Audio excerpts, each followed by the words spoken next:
જીવનમાં જ્યાં સુધી સદગુરુ ન મળે ત્યાં સુધી જીવન ક્યારેય ધન્ય ન બને.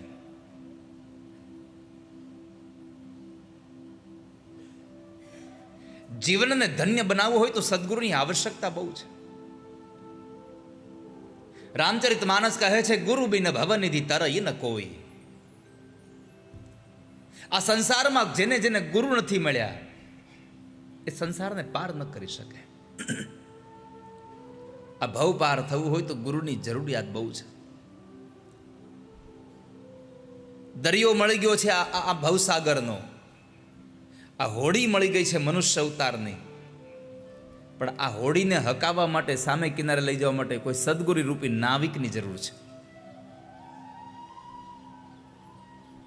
કોઈ સદગુરુ મળી જાય તો જીવન ધન્ય થઈ જાય.